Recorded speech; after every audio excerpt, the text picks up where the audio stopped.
వద్దు లక్ష్మణ్, నువ్వు వెళ్ళి ఇక్కడి నుంచి. చిన్నరాజు వారు గాని చూసారంటే. నాకు ఎప్పుడు అనిపించేది మహల్లో ఉండే వాళ్ళందరూ డబ్బు కోసం గడ్డి తింటారని, స్వార్థపరులని. కానీ నాకు ఇప్పుడే అర్థమైంది, ఈ బంగారు భవనంలో ఓ అందాల బొమ్మ కూడా ఉంటుందని, దాని మనసు అర్థంలో స్వచ్ఛంగా ఉంటుందని. లక్ష్మణ్, నువ్వెందుకు అర్థం చేసుకోవడం లేదు? ఈరోజు నన్ను మాట్లాడనివ్వండి. చిన్నప్పుడు మా అమ్మ నాకు రోజు రాకుమారి కథలు వినిపించేది. కానీ నా అదృష్టం చూడండి, అలాంటి ఓ కథలో నేనే పాత్రనయ్యాను. మీకు ఈ భవనంలో ఏ ఆపద లేదని నాకు పూర్తిగా నమ్మకం కలిగేంత వరకు నేను ఈ కథలో నుండి బయటికి వెళ్ళే ప్రసక్తే లేదు.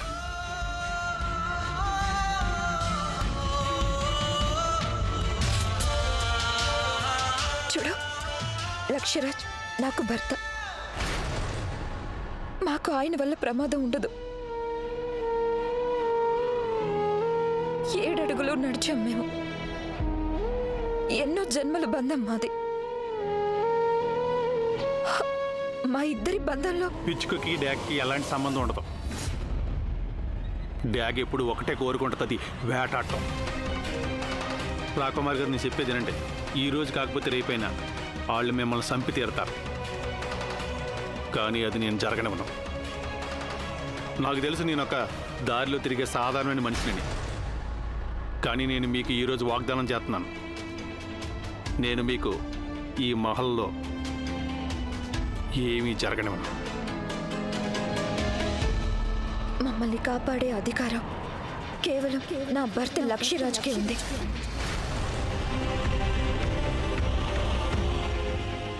నీకెలాంటి అధికారం లేదు. ఇక ఈ రోజు నుండి మా దగ్గరికి రావాలని కూడా ప్రయత్నించొద్దు. నువ్వు మాకు ఎలాంటి సహాయం చేయలేనప్పుడు మాకు మరిన్ని సమస్యలు తెచ్చిపెట్టుకో. ఈ రోజు నుండి మేము నిన్ను ఎప్పటికీ కలవలేము.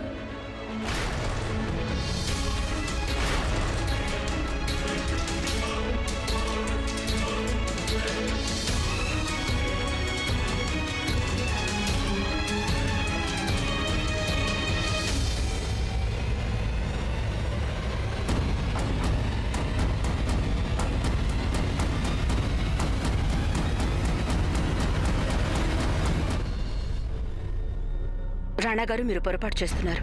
మీరు ఈ యుద్ధం పోరాడకూడదు. మరేం చేయమంటారు? మన మహల్లోకొచ్చి మనల్ని బెదిరించి వెళ్తే మనం భయపడిపోవాలా? నోరు మూసుకొని మహల్లో కూర్చోవాలా? లేదు, మనం నోరు మూసుకుని కూర్చోవడం గురించి మాట్లాడడం లేదు. రాణా గారు అసలు ఈ యుద్ధానికి ఒప్పుకుని ఉండాల్సింది కాదు. ఒకవేళ రాణా గారు ఈ యుద్ధానికి ఒప్పుకొని ఉండకపోతే అప్పుడు ప్రజల మనసుల్లో రాణా గారి పట్ల గౌరవం ఎలా ఉంటుంది? అమ్మా, అలాంటి వాళ్ళది నిజమైన ప్రేమ కాదు, అది వ్యామోహం. ఎగ్జాక్ట్లీ చిన్నత్త, నిజంగా ప్రేమించుకున్న వాళ్ళు అలా చేయరు. ఎంత మనసు విరిగిపోతే కన్న కూతుర్ని పట్టుకొని మా దృష్టిలో చచ్చిపోయా ఉంటుందా తల్లి?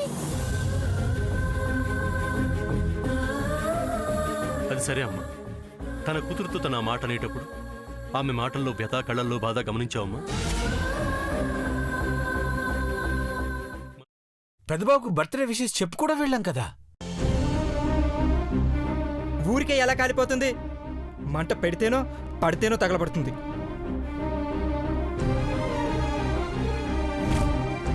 కరెక్ట్ చిన్నబాబు, నీకొచ్చినట్టే నాకు డౌట్ వచ్చింది. పార్వతే షర్టును తగలబెట్టిందనుకుంటా.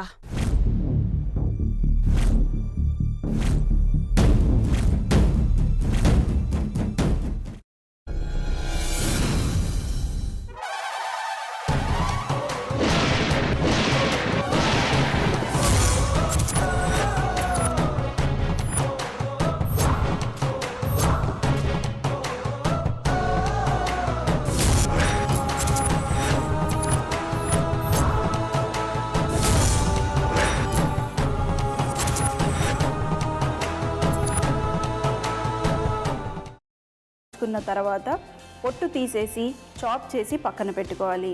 ఒక ప్యాన్లో కొద్దిగా నూనె వేడి చేసి అందులో ఆవాలు, మినప్పప్పు, శనగపప్పు, కరివేపాకు, సన్నగా తరిగి పెట్టుకున్న ఉల్లిపాయలు వేసుకుని 1 నిమిషం పాటు వేయించుకోవాలి. ఆ తర్వాత కాల్చి కట్ చేసి పెట్టుకున్న వంకాయని కూడా అందులో వేసుకుని బాగా మిక్స్ చేసి బౌల్లోకి ట్రాన్స్ఫర్ చేసుకుని అందులో తగినంత చిక్కటి పెరుగు లేదా పల్చటి పెరుగు వేసుకుని మిక్స్ చేసి అన్నంతో కానివ్వండి, చపాతీతో కానివ్వండి సర్వ్ చేసినా చాలా బాగుంటుంది.